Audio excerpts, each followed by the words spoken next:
નમસ્કાર મિત્રો, જય ગુરુદેવ, જય માતાજી।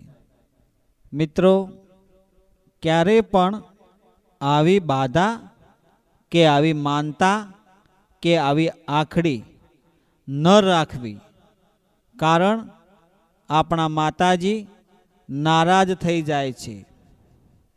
મિત્રો, તમે હોય કે હું હોય, પણ આપણા પરિવારના સભ્યોમાં આપણા બાળકો સમજણ હોવા છતાં પણ એવી રહેણી કહેણી રહેતા હોય કે જેમાંથી આપણને અણગમો ઊભો થાય, તો શું આપણે એ ગમે ખરું? બાળકને સમજણ છે, સારી રીતે જીવન જીવે છે, પણ અમુક નિર્ણયો એવા લે છે કે આપણને ગમતા નથી। એવી જ રીતે આપણા માતાજી હોય અને આપણે એવી કોઈ બાધા, એવી કોઈ માનતા રાખીએ છીએ કે જે માતાજીને ગમતી નથી અને માતાજીને નારાજગી થાય, તો કેવી બાધા માનતા ન રખાય? તમે મિત્રો જોયું હશે, ઘણા લોકો ટોપરાની એટલે કે નારિયેળ ખાવાની બાધા માતાજીને રાખતા હોય છે। કોઈ પણ જગ્યાએ શ્રીફળ વધેરાય તો એ ટોપરું ખાતા નથી। હવે ટોપરું છે એ માતાજીને તમે વધેરો, એને શ્રીફળ વધેરો એટલે પ્રસાદ બની જાય।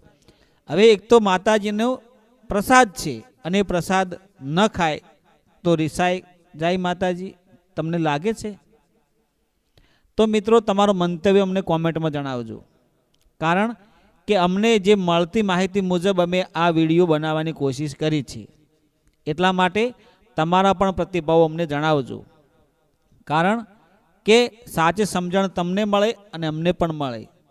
તો મિત્રો, ઘણા લોકો જે ટોપરાની બાધા રાખે છે એ માતાજીને પ્રસાદ હોય છે, તો પ્રસાદને ખવાય કે નહીં એ તમે જણાવજો। તો એ બાધા માનતા રાખવી ખોટી સાબિત થઈ શકે છે।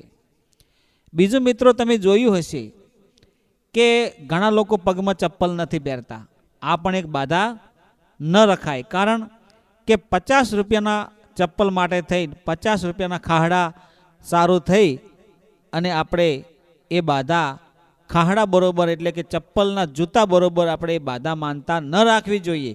એમાં આપણે તો મનમાં એવું લાગે અણગમો, પણ કુળદેવી નારાજ થઈ જાય, સમજણ થાય ઘણા લોકોને કે ચપ્પલની બાધા રખાય કે નહીં, તે પણ તમે કોમેન્ટમાં જણાવજો।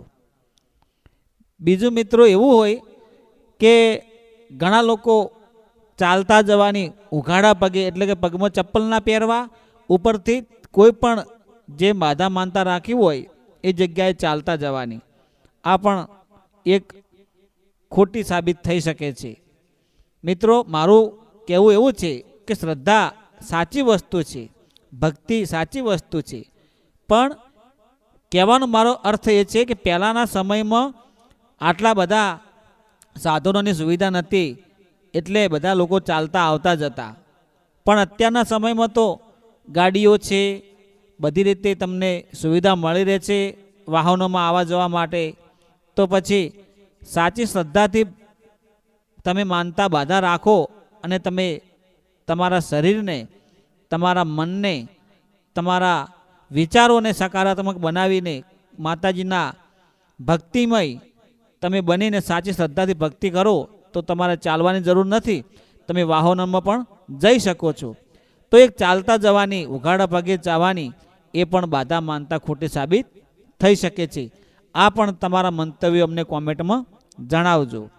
મિત્રો, આવી બધી માનતાઓ અમુક લોકો રાખતા હોય, ભક્તિ સાચી, તમારો ભાવ સાચો, તમે પોતે પણ સાચા, માતાજી સાચા, પણ આપણા મનના વિચારો છે એને પોઝિટિવ બનાવો। જો તમારી ઉમરાવાળી રાજી હશે તો ડુંગરાવાળી રાજી થાય। ડુંગરાવાળીને રાજી કરવા માટે તમારે ઉઘાડા પગે કે ચાલતા જવાની જરૂર નથી। એ જ સેવા તમારા માતા પિતાની કરો, તમારા કુળદેવીની કરો, તમારા વડવાઓની કરો, દાદા દાદીની કરો, તમારા પરિવારજનોને સાચી રીતે સારી સમજણ આપો, એમને સારી સદબુદ્ધિ આપો, એમને ખવડાવો પીવડાવો, તમારા ઘરની તમામ જરૂરિયાતો પૂરી કરો. જરૂરિયાત પૂરી કરવી એ જ આપણે નૈતિક ફરજ છે. એટલા માટે બાધા માનતાઓ રાખો, ભક્તિ કરો, પણ એવી કરો કે મારે હે કુળદેવીમાં માતાજી મારું આટલું કામ થઈ જાય તો હું 5 કુંવાસી જમાડીશ, એમને રાજી કરીશ. હે માતાજી મારું આટલું કામ થઈ જાય તો હું સાધુ સંતો જમાડીશ, હું આટલું ધર્મ કરીશ, હું આટલા બાળકોને ભણાવીશ, આટલા બાળકોનું સારું કરીશ.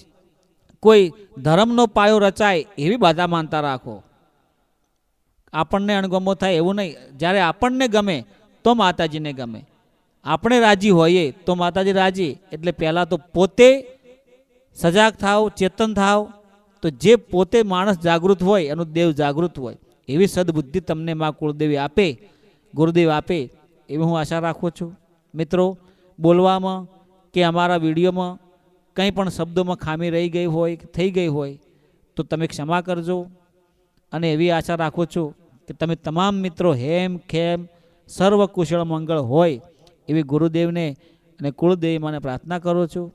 તમે આ વિડીયો કયા ગામ, જિલ્લા, શહેરથી જોઈ રહ્યા છો તે જણાવજો. મિત્રો, ભૂલચૂક થઈ ગઈ હોય તો માફ કરજો. જય ગુરુદેવ, જય માતાજી.